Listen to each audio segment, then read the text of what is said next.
been waiting for a guy to come and take me by the hand. Sure, these sensations make me feel the pleasures of a normal man. These sensations spare the insults, leave them for another day. I've got the spirit, lose the feeling, take the shock away.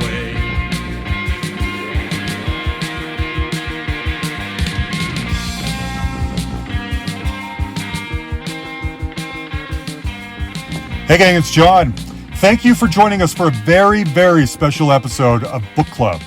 One of my favorite former guests is music writer John Aizlewood. I love that guy. Now, I discovered him because I'm not British. He's one of the talking heads on this show that I really got hooked on Access TV called Rock Legends. He's on other shows too.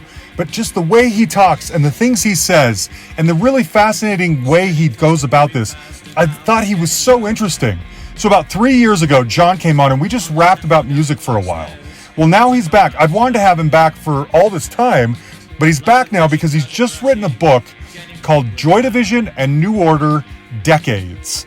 I think that's what it's called anyway. It's written out as Joy Division + New Order : Decades.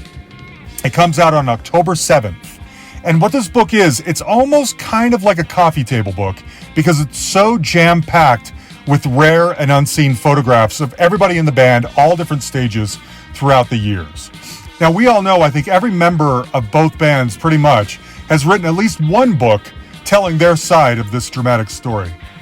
John's book, to me, is sort of a distillation of all of those stories told in one voice and told, honestly, without judgment, not taking a side. It is such a fantastic book about I like Joy Division. I love New Order. It also includes reviews of all of the albums as he goes along, which is so interesting, done in the way that only John can do. I just think he's a fantastic writer and a fantastic musical mind. And I've been wanting to do this have him back for so long that we finally made it happen because of this book, thanks to it. And we talk about some other artists at the end because I wasn't going to waste the chance to have John on the show again, okay? I could do this like every year. Anyway, check out the book, but firstly, enjoy this conversation. I loved it. I love everything John does, okay?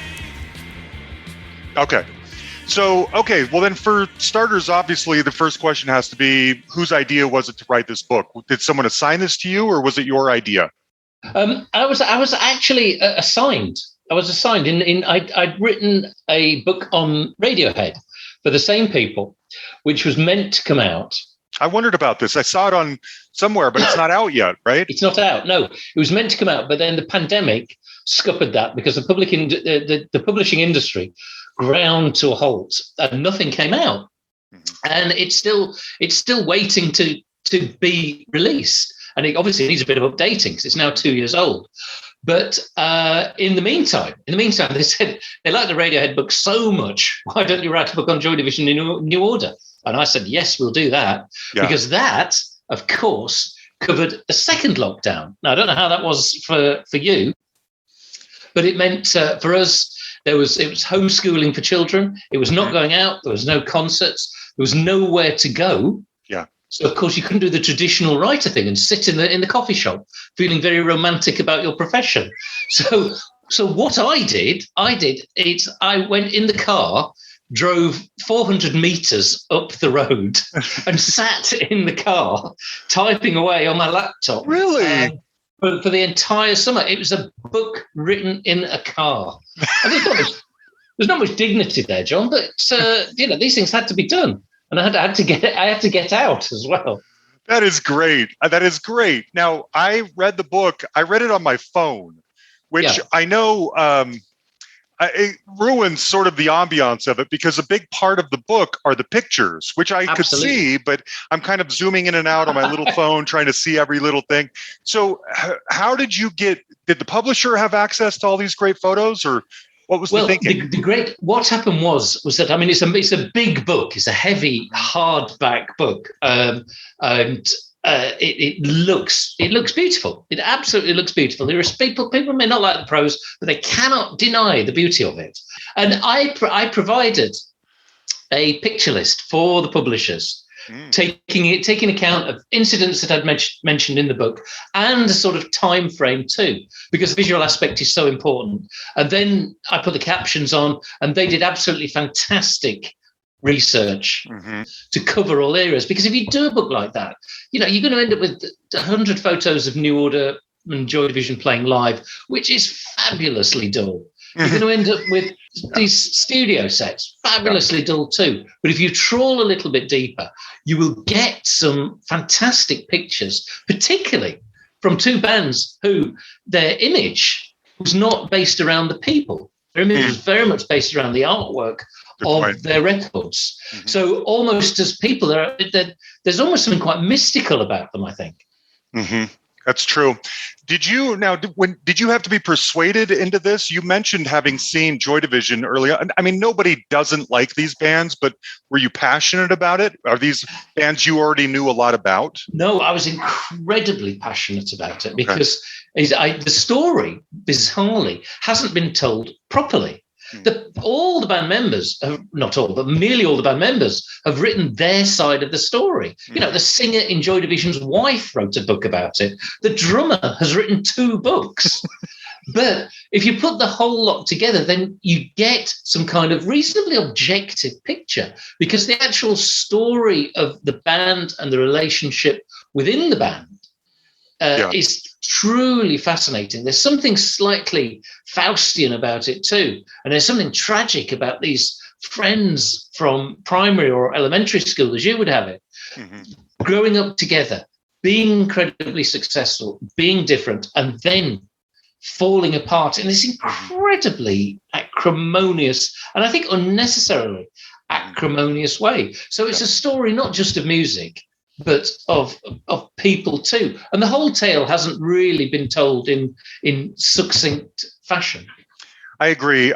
When I was telling my listeners that I was talking with you again, one of them, Rob, replied, everyone's written books. Is there really more to be had about this story? And I said, the thing that I think is kind of magical about what you've done here is that it's a distillation of all of the stories. You were just saying that everyone's written, like I read Hookie's book, Substance on New Order, which is just a doorstop. It's huge, but it's wonderful. Yes.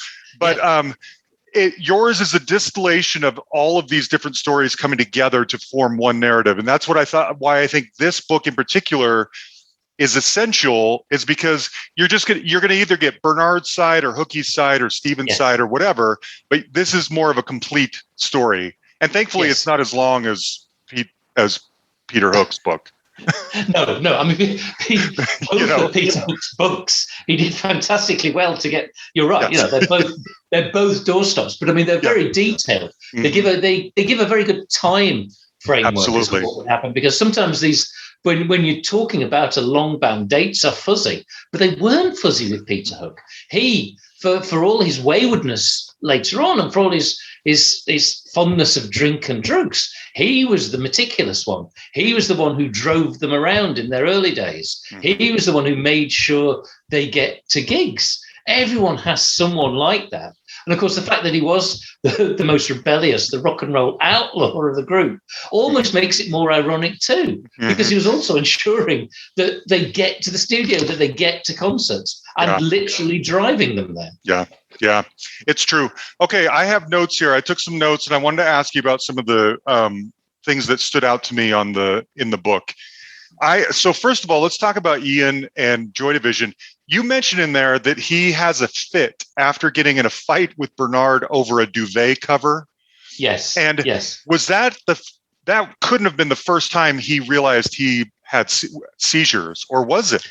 I mean, it appears. I mean, if we have to accept that what the band have said in their books, each individual member, is very much the truth as they see it. Sure. But in that instance that you're talking about, after their first concert in London, and they're driving back up the M1, which is the main freeway in Britain, and they're at Luton, which is about 30 miles, so sort of 50 kilometres out of London. And yes, they have this fight.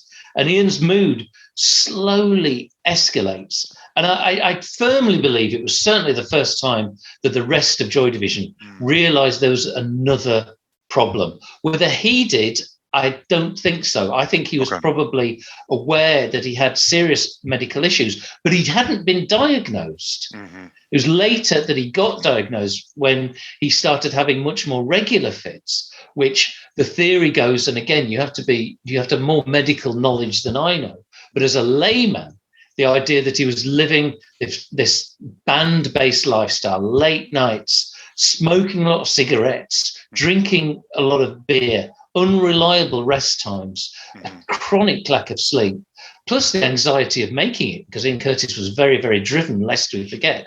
These did contribute not to his illness, but to an escalation of it. Okay. And he got the formal diagnosis confirmed, not necessarily what everybody knew, because I don't think they did know, but he confirmed that there was a serious problem which had to be dealt with. But he knew stuff was up. Even if you look at, say, She's Lost Control, which is one of the few songs he wrote that is based on factual events or other people who weren't him. She's Lost Control was written by a client when he was working for the government in the unemployment office, who repeatedly had fits. Hence, She's Lost Control.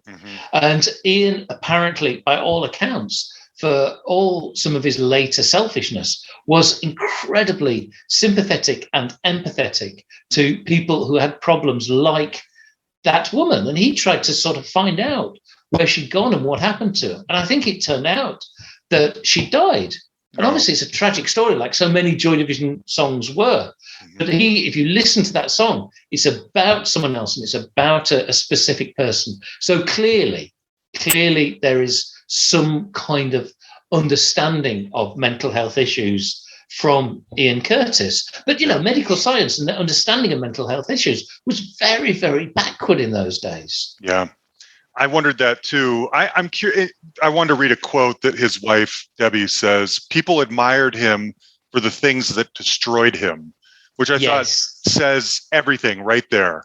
People were relating to maybe the fragility, but also the enthusiasm that he brought and the darkness, and all of those things are what he wasn't strong enough to carry on with. He wasn't strong enough, but I don't think it wasn't that he was not mentally strong enough.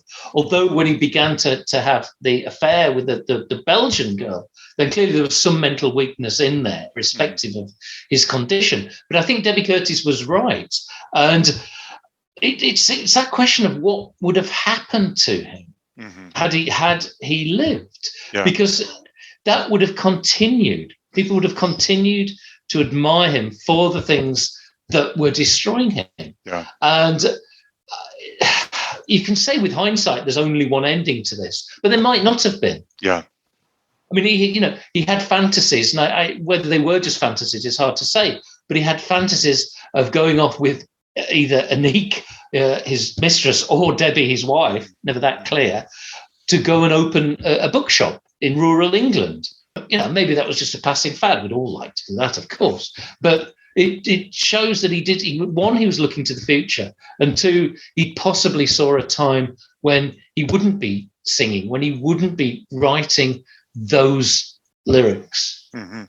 There were a couple of questions about that relationship, that triumvirate of people too, that I was especially curious about. You say in here, or imply, that the perception is that Anique and Ian may have never actually had sex, that it might have just been an emotional relationship. I think emotional, there's two sides to this. I think emotional relationship is much too weak a phrase for what they had. But Anique, many years later, and I quote her in the book, she's dead now, so she cannot speak for herself. And of course, she died of cancer, nothing mental health related. She said very, very clearly and very explicit that their relationship wasn't sexual because of the medication that Ian was taking. However, clearly, they were in a very intense emotional relationship, which clearly involved sharing the same bed. And equally clearly, continually use this same word in a very murky situation, Debbie thought that their relationship was sexual. And without being flippant about this, she should know. Yeah. That's true. So therefore, you have two completely different sides to this. And the truth will, I believe, never be known. Debbie was clearly very, very upset by what was happening, but I can't see any reason for Anik to lie all those years later. Yeah, I wondered that same thing. And what a shame, too. I hadn't thought of it that way, but you're in love with somebody, but you're so medicated. I mean, I've taken antidepressants in my time, too, and they do thwart some things. So that would be so difficult. Something else that came up that in regards to that relationship is it sounded like he famously commits suicide right before they go on an American tour. I think you say in there that Debbie had granted the divorce right shortly before this. So in a way, I'm thinking, well, if you wanted out of your marriage and into another relationship with Anik, you've just been given the license to do that, and you still need to commit suicide. Maybe there was just no way of making him happy enough to stay.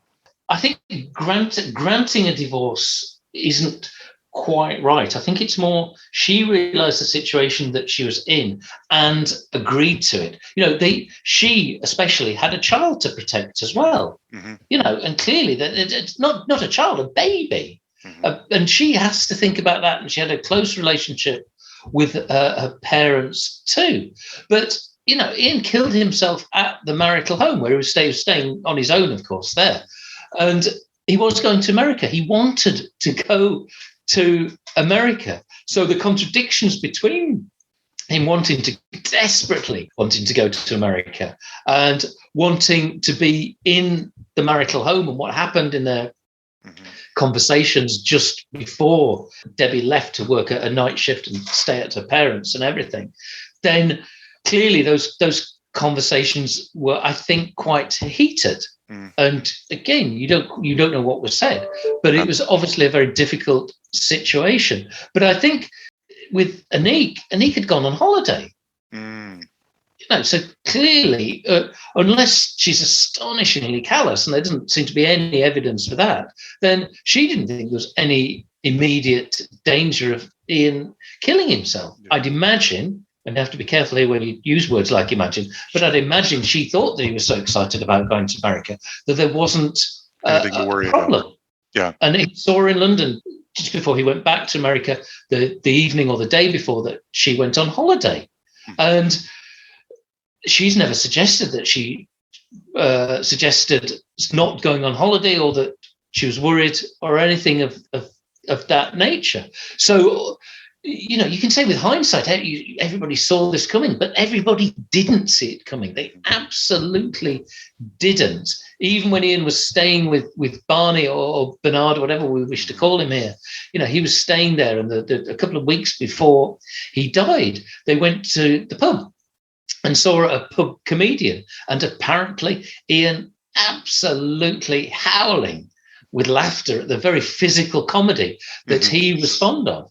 But Barney knew stuff was up. I think that night, or one of those nights he was staying at them, he took him through on a walk through a graveyard at night. And that's in the book, trying to explain to him, you know, I think what must have been a very clumsy way. This is where you're going to end up if you carry on like that. And of course that was true. But again, the weekend that Ian killed himself, Barney was in Blackpool by the sea, 40 miles away.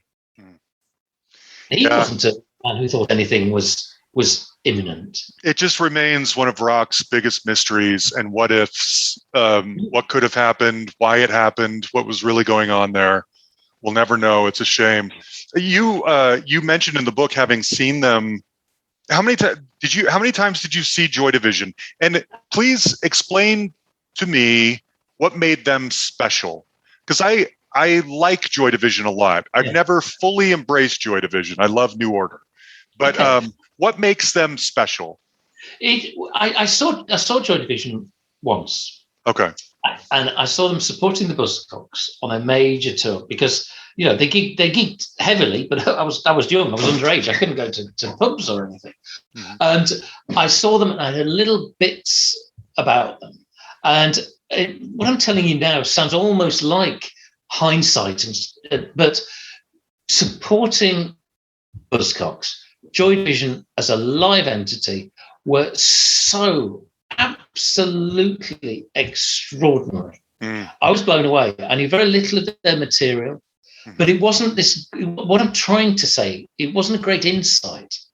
It was so obvious that this was an astonishing group with an intensity I don't think I'd ever experienced before. Obviously, I was at the right age to do that, but it was Ian, and of course, Ian was extraordinary, and of course, he was doing his very frenzied movement. But the point about Joy Division is that they were a four-man collective.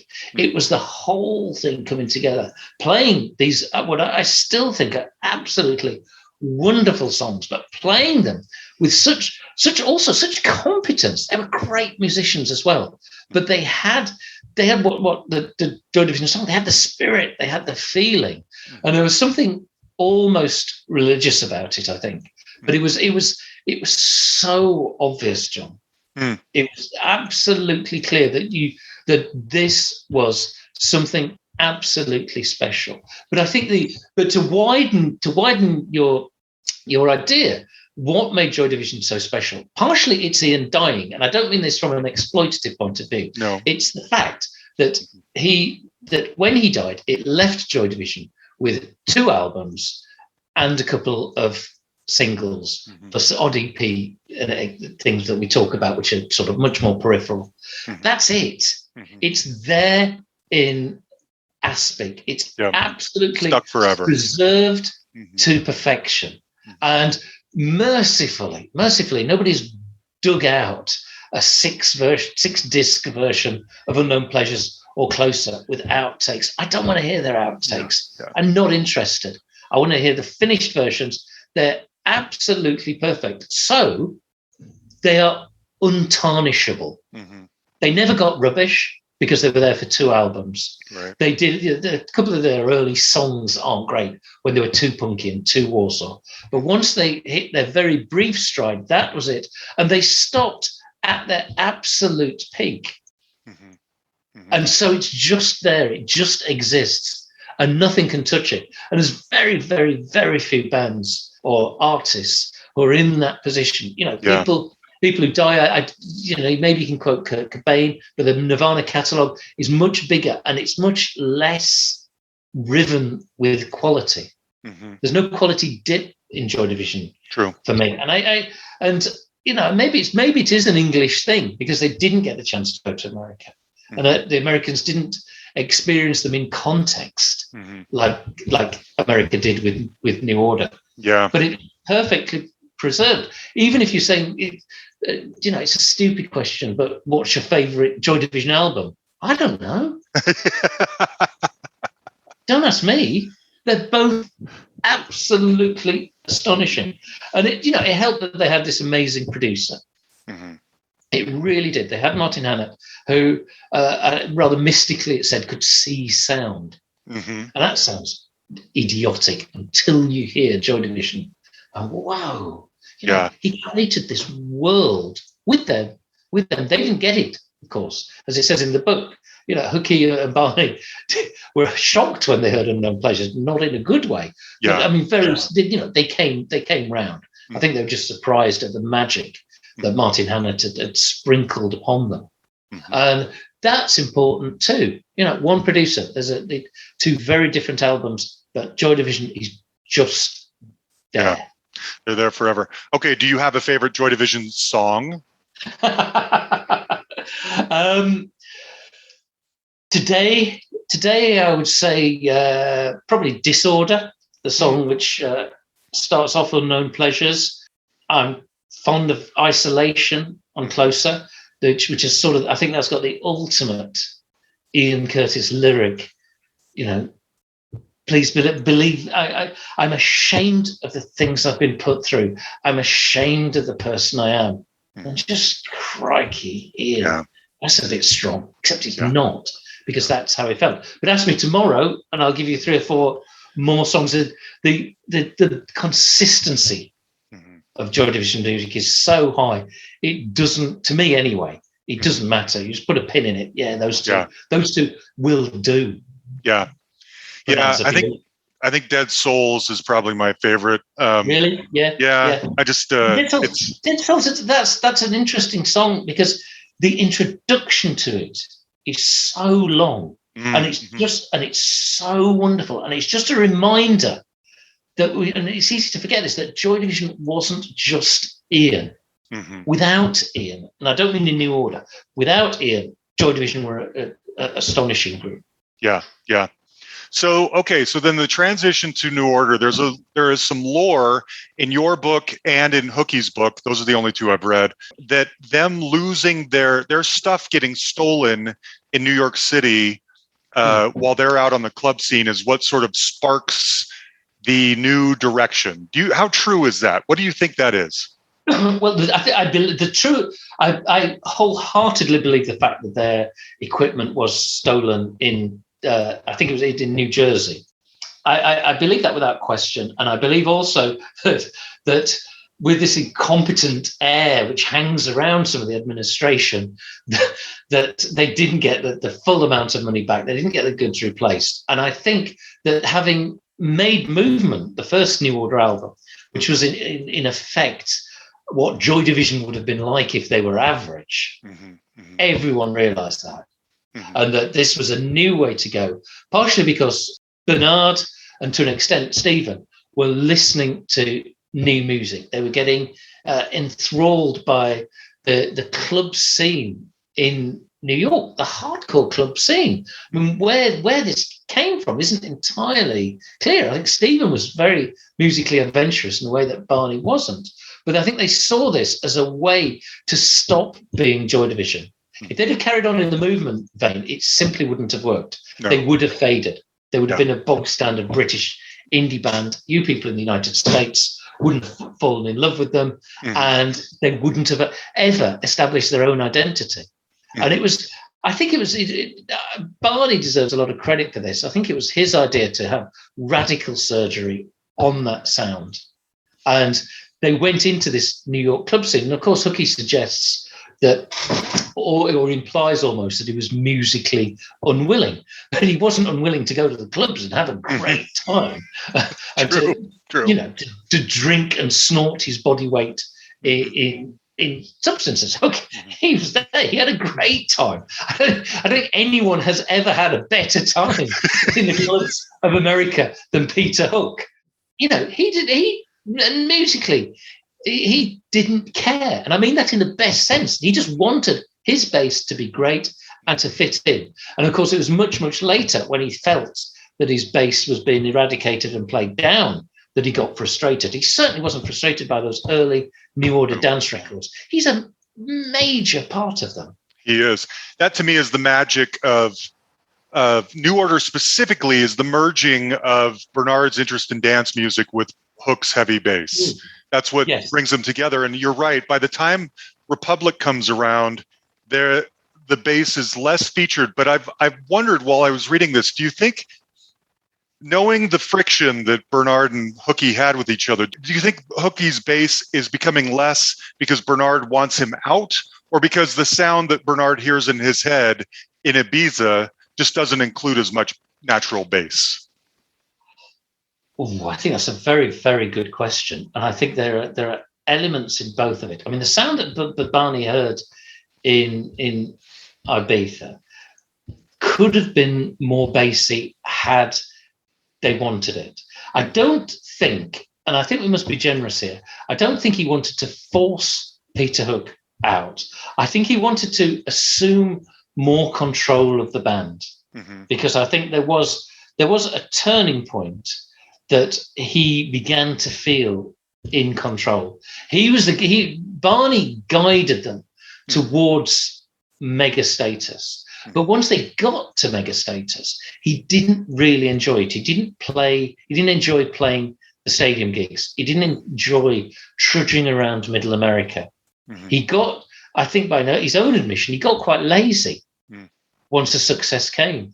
But Peter Hook found that as a devotee of the rock and roll lifestyle, that he absolutely loved playing stadiums. He loved the fact that New Order were getting bigger and bigger. And it's not that Barney wanted to make them smaller or sell fewer records. He wanted to do it on his own terms. Right.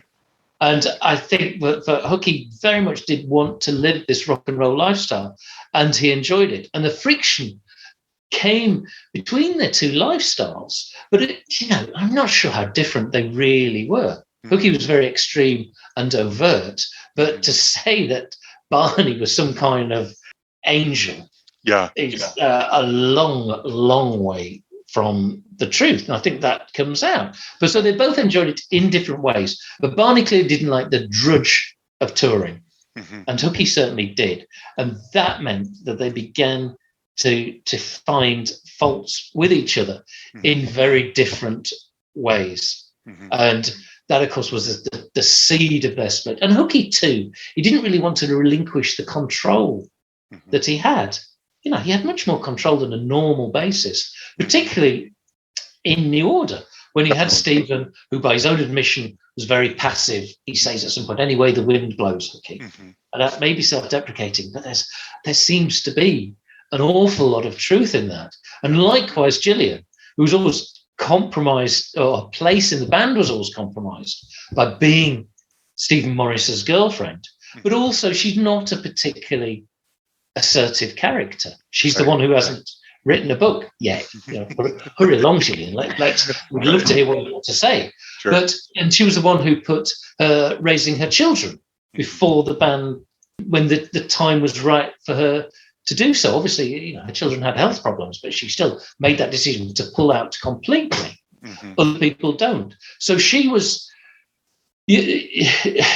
never a fourth of the influence in New Order. And you had a situation where two people were vying for influence. One was the singer and lyric writer, and the other was the bassist. And generally, there will be one winner in that particular battle. Yeah. Something that I noticed in both your book and Hooky's book is the amount of drugs. I mean, Hooky is very open about his usage, but I think there's a perception, maybe because Bernard, he's not front and center in a lot of the videos. He's got his short haircut. He looks a little passive, that he looks like a choir boy, but he parties just as hard as anybody else ever, Yes. And there's a dichotomy there that I don't think people quite grasp. Sometimes. Yes, I mean, there was never a dichotomy within Hook's behaviour. No. He looks the part. So he looked the part. He was open about his use. I mean, particularly afterwards, it's very hard for pop stars to say, "I'm in the middle of a fantastic cocaine binge, and I have been for the last 6 months." Though, you have to wait a little time. Like no one in pop music is a heroin addict, right, until it turns out that they are several years later. There's also practical reasons. You don't want to alert the authorities when you go through airports that you're currently enjoying the world's finest heroin of an evening. But Barney, by the way he looked, by his sort of vaguely diffident manner, by his non-rock and roll manner, he got away with an awful lot of stuff. But even now, he's very, very coy about it. And so a lot of his drugging and drinking is taken from Peter Hook's book, the formal record of it. And in his own book, then Barney alludes to it rather than dives into the details. And I think that's also a reflection of how both men are. Yeah. Okay, we should get into, because they're one of the other pillars of tragedy about these guys' story is the bungling of their finances. A lot of that, I think, probably has to do with Tony Wilson. He, like I've talked to people who have worked with Trevor Horn, for instance. I talked to Brian Nash, who was in Frankie Goes to Hollywood. Yes. And he both loves and hates Trevor because he loves him for making them famous. He hates them for taking all of his money, and that's kind of a similar thing, I think, going on with Tony Wilson. He just was not a smart businessman, but he was such a good promoter that he got them seen and recognized, but they didn't get to capitalize on this. Tony Wilson was the first proper person, as opposed to me getting my ribs bruised at a Buzzcocks concert. He was the first popular person to recognize that Joy Division were special. He was also in a position to do things with them. He was a major local television personality. He was on the screens of Northern England 5 nights a week, 6 o'clock in the evening. He was a very, very well-known face, but he also had this ear for indie music, and he promoted on his shows on television a host of bands. People like Iggy Pop in his very worst phase. Tony Wilson was his almost his English representative, or his Northern English representative. And he was a person who saw Joy Division, but he wasn't, I hate using the phrase, but he wasn't a breadhead. He had no real understanding of money.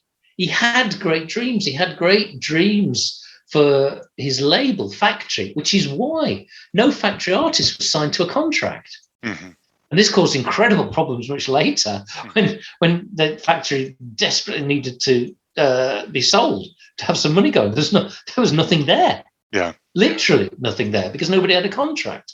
And I don't think he didn't understand that bands needed a significant amount of money to keep going, particularly when they got bigger. And he used not so much Joy Division, of course, but certainly New Order as a cash cow to pay for his other projects. The other hopeless bands who were on Factory, there were some shocking groups on Factory. Never sell a record. They'd never sell a record. Rubbish. And he put lots of money in them. They were lavishly promoted because New Order was selling a lot of records. And there was the Hacienda too, which is a major part of New Order's story, their demise, the demise of Factory. And it's also a tale of hubris. It's a Faustian story that Manchester, this derelict industrial city that Joy Division conjured up these musical landscapes of. Joy Division records sound like Manchester in the late 70s. That's why it's magic. But there was also the prospect of renewal, of urban renewal. And Tony Wilson had this vision of a nightclub, the Hacienda. And, he gave it a Factory catalogue number, lest we forget. And this nightclub would be the best club that had ever been seen, and New Order would invest in it and profit from it. And, they weren't dragged along. Peter Hook, lost a lot of money on this. He said, look, for all my life, because of how I look and how I dress, I have never, ever been able to get into a nightclub. The only way I could get into a nightclub was by owning one. But the problem was, for all the money that was splashed on it, the Hacienda was rubbish.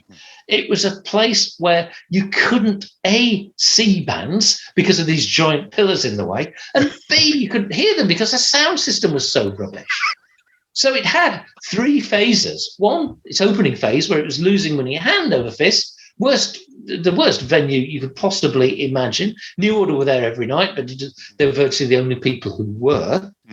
And then suddenly you had the house revolution. You had the Manchester dance revolution, which turned the Hacienda very briefly into the hottest club in Britain. Literally queues around the block. New Order still there every night, which is actually the constant factor of the Hacienda. And suddenly the Hacienda summed up this growth in Manchester. The Happy Mondays, who were briefly a top-selling Factory band before they got even more into drugs than New Order, they were part of it. Oasis weren't there yet, but there's a dance revolution. Mike Pickering of M People, he used to book the bands in the Hacienda. It was full night after night after night, and it looked like that New Order would not only get their money back, but get enough money, which I think probably Tony Wilson would want to invest in Hacienda too. But then you had the tragic third phase where the drug gangs moved in, and the Hacienda became quite a dangerous place to go. And not many people did. The dance bubble burst, and you had a repetition of the first phase of the Hacienda, but much more dangerous. There were guns. We don't have guns in England. Guns were turning up at the Hacienda, and it was very, very, very dark. And the gang culture destroyed the Hacienda. But all nightclubs, particularly in Britain, I don't know if it's the same where you are, but they do have phases. There are moments where they're the hippest thing. And when that goes, almost literally overnight, then that's the end. Yeah. The turnover in these buildings is massive, and the Hacienda is now an apartment block. Which, really? Okay. Apartment block. It's flats in the centre of Manchester, which is partially one of the great northern cities still. There is a boom and regeneration, and there's things like, it's got a thriving gay culture and everything else, which is partially a legacy of the Hacienda. Definitely, yeah. But also there's still a lot of deprivation too. It's a city of contrast. It always has been since the cotton days of the 19th century. Interesting. The story of why they were losing money every time, even though Blue Monday was the highest selling 12-inch record in history, and every time someone bought one, New Order actually lost money on that. Can you summarize that story for us, for anyone who doesn't know? The sleeve to New Order's Blue Monday, which at first glance is quite a simple thing. It's basically a black sleeve with little bits of colour around it. That, of course, is the ignorant perception. It means much more than that. It's all computer code and everything. But because they had to be hand-pressed, these sleeves, certainly the first batch of them, that meant that they were so expensive to produce that every time a copy of Blue Monday was sold, New Order lost money. And there's bad luck in the New Order story. It wasn't Thieves Like Us. It wasn't Confusion. It was the best-selling 12-inch record of all time. For any record to lose money, that is the one record in history, not by New Order, by any act in the world that you didn't want to sell any copies of. And that sums up the nonsense that went on around New Order. It was there in the luxurious factory offices where you had things suspended from the ceiling. There was no expense spared, but it was all coming out of New Order. And when they cottoned on, then it was partially too late. They had to do deals with the tax authorities, legitimate deals, of course, in order to avoid going bankrupt. Now, of course, the thing with New Order is that they can make money at the moment that they step out of the door. So it's not like some of the other people on Factory who lost money and couldn't get it back. And the people who signed to Factory Classical, that didn't work well. Who would have? That was the thing. I didn't even know that. Yes, they sent Alan Erasmus, who was one of the Factory bosses. They sent him to Moscow to investigate Russian classical music to get some inspiration before they launched Factory Classical. Each record did well if it sold over double figures. A nonsense concept. But if New Order hadn't been so successful, they wouldn't have been able to finance it. There's irony and hubris abounding all throughout this tale. Yeah, it's great. Do you know when they signed to Quest, how involved Quincy Jones actually was in this? I mean, I know he's one of the greatest music minds, music legends of all time, and his interests are very diverse. But I'm wondering if he's the one who hears New Order and thinks, I want them on my label, or if someone else, a minder, comes to him and says, you should look into these guys. Do you know? Well, he certainly wasn't. Quincy Jones certainly didn't do the scouting. Okay. Quincy Jones certainly didn't scout. There was a very effective A&R department at Quest at that time. They had their ears to the ground because they were quite close to club culture. And they saw these records being successful in America. They saw the link between what New Order were doing, and particularly Chicago House, and particularly going back to some of those old Africa Bambaataa records too. They saw that link and they chased them. However, Quincy Jones was not above the fray.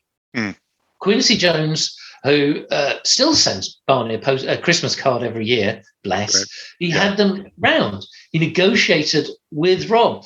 They would play pool at Quincy Jones's house. He got to know them. He took a hands-on interest. He did remix some of their work, but they didn't. they didn't need Quincy Jones. They needed his license, his assent. But obviously, Quest was part of a major label group at the time, but it wasn't a vanity label. Quincy Jones invested in them. It's a slightly crude distinction, but they were Quincy Jones's boys. Yeah, and that made a difference when you're taking these tracks to radio stations throughout every city in America. If you can say, or if you've got proof, for want of a better word, that Quincy Jones is behind these people, that gets your radio played. Yeah, absolutely. That gets your song played on the radio. Yeah, and it doesn't mean it's clinical or cynical. It just means it's there, and there's no reason to suggest that he didn't like a lot of what they're doing. That's great. There are tenuous links between some of the stuff that he was doing with Michael Jackson, some of the stuff that's on Quincy Jones's later solo albums. Not identical, but it's not a completely different world at all. No, that's true. Okay, do you have a favorite New Order song? That now it's different to Joy Division in that there are dips in the way that there wasn't in Joy Division at all. I'm very fond of Thieves Like Us. They're great, dreamy dance single, and I like Age of Consent too. Yeah, I like it. I like there's sort of many different New Orders. When they get into hardcore dance, I don't think it always works. When they get into kind of proper songwriting, whether it's dance or not, then New Order really soar. Bernard's got this fantastic ear for melody, and when you put in the earlier work, to put Peter Hook's bass onto it, then you've got something that simply doesn't sound like anyone else, and you hear that dreamlike state in Things Like Us. It's incredibly beautiful. It's a gorgeous song. But in, say, Age of Consent, when they pound forth. That's really exciting. It is. There's a lot of excitement in the order. I feel like Age of Consent is the perfect example of what made them special. It showcases Hookie's bass prominently as a lead guitar practically, but it maintains the dance rhythms, and that I think is what makes them so special. Yes. I think my favorite New Order song is the extended version of Perfect Kiss, because those last 2 minutes are just they give me goosebumps. They're so electrifying. Yes. Yeah. Perfect Kiss. I now you've mentioned it, I should have said Perfect Kiss, of course, because you've triggered something great. But you're right. That extended mix, the version on the 12-inch, it's so exciting. It is. It and is. Really, they understood excitement, and that's why when New Order are not excited, then I feel a little bit cheated sometimes by them. But there's not much, there's excitement all the way through. All the way through their career. Yeah. Even I own all their stuff and I listen to it regularly. To get ready to talk to you, I went back and listened to it all in order again, just to kind of reabsorb. I have to, it's weird, but I think, first of all, I don't think New Order makes any bad albums. All of them have some value. They're lesser than others that have come before or been more revolutionary. But I think that's very fair. Yes. Yes. Surprisingly, I think my favorite album is Get Ready, which is it's more of a rockier one, but I think it's the most consistent to me. It has no down tracks in my mind, I guess. I think that's quite a fair assessment. I think Get Ready is a very, very misunderstood album. I think it's seen as just one that they tossed off, and I don't think that is entirely fair. I think there's a lot of good things in it. And, if you listen to something like 60 Miles an Hour or Someone Like You, I think they are great New Order songs. There's a proper energy to it. Yeah. And, because they had Steve Osborne producing it, then they never quite lost that sense of dance, even when they were going as rocky as they possibly could.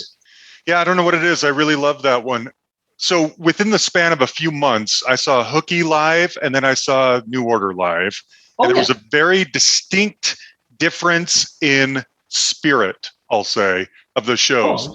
Hook, I felt like, well, he came and he played in a smaller club, and he played Joy Division Substance in its entirety, took a break, and then played New Order Substance in its entirety. And it was just magical watching him do it. And then we saw New Order in a big, sports arena. And you love all those songs, but it felt a little bit like they could have easily just pressed a button and Blue Monday would have been playing. It didn't feel quite as organic or as exciting. Have you had similar or different experiences? Well, I mean, the thing is that when I've not seen New Order without Peter Hook, not as a statement, just circumstances, and I think that New Order, because they've got the band name, they've got that catalogue, and now they're sprinkling Joy Division songs in it, which of course is a influence of Peter Hook going live and keeping that catalogue alive. That they're not the underdogs. They're the big act. They're the big act who can afford and indulge in these often luxurious backdrops that they can make a great spectacle. Now, that might not touch you as emotionally as, say, it did when I saw Joy Division or a lot of the early New Order shows that I saw. But I think that's inevitable because you have you have a band with such a massive back catalogue, and people want to go and hear New Order play their hits. And that means that you will have, I think, a less discriminating audience. With Peter Hook now playing with the light, then he's an underdog, as you said. He's playing smaller places. Right, true. And because he's an underdog, that brings a different kind of spirit. He can never afford luxurious backdrops. He's out there scrapping with his bass close to the floor, keeping this catalogue, wondering how he can play different Joy Division and New Order songs. And that's hard. Playing Substance, Joy Division, Substance, New Order, that's one, it's a long night. It is. And two, sometimes he must think, what am I doing? And I don't think he would ever admit that. He certainly doesn't admit it in the book. And he's found a way partially to niggle away at them, because I think they're really disconcerted that he's doing that. They're not happy at all. He's got the perfect right to do so. And I think the fact that he is scrapping brings something else to it. And I'd like to think that by playing these songs that he didn't always appreciate at the time, that now he's come to realize, and he says he has, and I hope he's being straight about this, he's come to realize how great these songs are. And it does make him perhaps a little more of a nostalgia act, but he's a road warrior. He needs to be out there in a way that Bernard, Gillian, and Stephen simply don't, and never really have been, I think. Yeah, you're right. I hadn't thought of it that way, but I was 15 feet from Peter Hook, but I was on the other side of the room for New Order. I have to take issue with one thing you said. One of my favorite New Order songs is Ruined in a Day, and you dumped all over it in your book. I love Ruined in a Day. I've never come to terms with Ruined in a Day, John. Really? I'm glad you're sticking. The fact that you're sticking up for it means you're right, and I'm not. Because you can see things in that song, which I think, frankly, I still think it's quite lumpen. You see good things. You see magic in it. I do. You're right, John. You're right. You can see, you've got your magic eyes on it. You're great. Thank you. That's great. Okay, one last little tidbit of information that I took from the book that I thought was interesting before I ask you about some other bands is I thought it was really salient and interesting at the end when Bernard was explaining, when we pay Peter Hook very fairly every time he is involved in the royalties of everything we do, and he gets his sum. When we go on tour, we pay him the royalties, but when he goes on tour, he doesn't pay us those royalties. And I thought that is true. I don't know whose team I'm on. I love them all together. I wish they were still a family. But I thought that was very insightful to get an idea that New Order is sort of following the rules, and Peter's out there as kind of like a pirate doing his own thing. The pirate, I think, is a good word. I think this is why the New Order camp are one of the reasons why the New Order camp are so frustrated with him, that they do feel that they have treated him appropriately financially, and that he makes good money without lifting a finger. The fact that he's going out and playing a lot of live gigs obviously reflects very well on him, and he's almost Stakhanovite work ethic, but it still doesn't alter the fact that he can't say, I think, that New Order haven't paid him properly. And this is, of course, one of the things that happens to nearly all the bands, that band members find out they haven't been paid properly. And I don't think that he fits into that narrative. Yeah. And you can see why they're exasperated. And of course, he doesn't pay them royalties, but Barney and Stephen and Ian Curtis estate wrote those songs for Joy Division. Yeah. They still Peter Hook keeping them alive does benefit them. That's true. Good point. Yeah, you're right. And I think too, Peter is such a good quote. He's such a good interview, and he's so funny and insightful. Yeah. And Bernard is a little more coy and keeps to himself, that it's natural for fans to maybe gravitate or empathize more with Peter, because he's the one putting his story out there most often, and he tells it so entertainingly. But if you really look beyond that, just at it's just a mess from both directions. It's unfortunate. It is a mess. I mean, Phil Cunningham has brought things into New Order as has Tom Chapman, and they've been in there a long time. I think it's quite disrespectful to refer to them as the New Boys now. They've been there for so long, and there's now no dispute whatsoever as to whose band it is. It's Bernard's band. Stephen and Gillian aren't going to give him a moment's trouble. They just don't seem to be interested in power struggles, and I think that's why they've emerged unscathed. Because they haven't fought for it.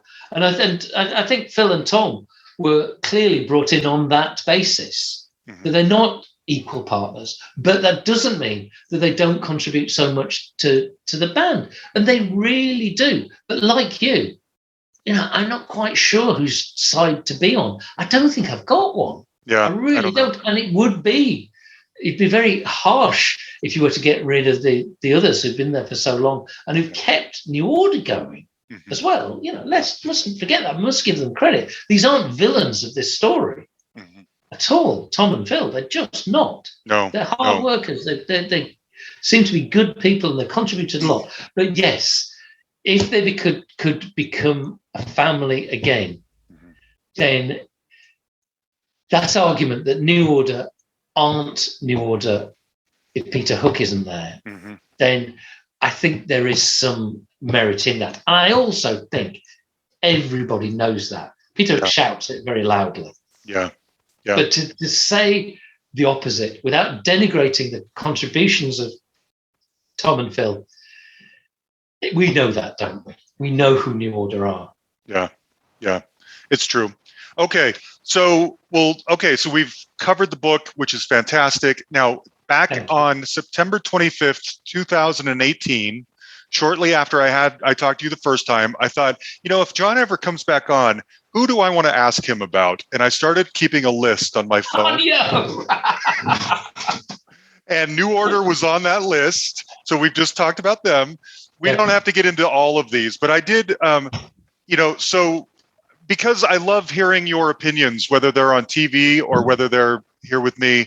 And I always tell my listeners, you've got almost 50 years of British music in your mind that you at least have an opinion about. And you're so eloquent with them. I love hearing what you think.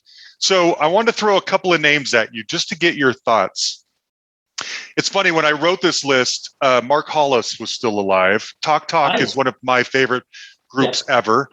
Their transformation, I think, is one of the most drastic and fascinating, but also wonderful in pop music history, to go from where they started to where they ended. Did you ever interact with Mark Hollis or have thoughts on them, see them live, anything about Talk? I think, like you said, the transformation of Talk is absolutely extraordinary. When they started out, they were called Talk, like Duran Duran were called Duran Duran. They were that poppy, synthy, new age group, new romantic group. and they were there to appeal to that same market as Duran Duran. They weren't as good looking, but they could scrub up pretty well. Mm-hmm. And no one could possibly have gone from A to B like they did so quickly. And it was very, very rapid, even by their standards. And I think it's incredibly brave. Mark Hollis must have known that he was throwing away a potential pop career to make music, which at that time, simply no one else was making. You can go back, maybe people like Laura Nyro or whatever, to that sort of abstract sound. And it was an incredibly brave thing to do. And Mark Hollis, lest we forget, he did take people with him, and people did get it, and people did understand, and you saw them live, as I did. It was absolutely bizarre. It wasn't a communal experience. People were really in awe of what they were seeing and hearing, and it's something I think that you don't get from pop music. But he simply didn't want to play the game, and his way of not playing the game wasn't saying I really don't want to play the game. It was by not playing it. He didn't do anything that involved playing the game. Every so often he would put a record out, very, very rarely. There was Mark Hollis albums, of course, and it's not so much he didn't play the game like he wasn't part of the pop music industry. Of course he wasn't. But he was just out of every single loop going. And whether it made him happy or not, we'll never know. I never got to interview him, never got to meet the man. And this music, this exquisite music of such beauty and such picture painting beauty too, then I think it was truly special. And you hear people who have taken influence from him. Maybe people such as John Grant, Bon Iver, people, maybe people like that, without sounding like him. And that sort of abstract sound, that way of constructing a song, is Mark Hollis's legacy. But I think Talk Talk and Mark Hollis are in grave danger of being forgotten. Because there is no one. Oh, clearly no one can play that music. No one's covering it, really. And I think it's his influence is there, but it's so unseen, like it was when he was alive, that there's a grave danger that this music will completely fade. I'd like to think 20 years down the line, it will be resurrected, and I believe that will be the case. But you've got to be really clear when you're saying stuff like this, because it may not happen. But there's no one to fight for it. Yeah. There's no one to fight for his corner. Good point. And obviously that's a tragedy, but equally, obviously, it does happen from time to time. And you also think that's what he wanted. I'm sure. A few months ago, I interviewed Phil Brown, the producer, who worked on a lot of those latter day Talk Talk albums. And it was good he was in his book describes the scenery. All the lights are low. It's just some oil lamps and, candles and drugs and everything that's just to create this mood. And songs are put together piecemeal by a lick here or a noise there or whatever that makes sense. It's fascinating stuff.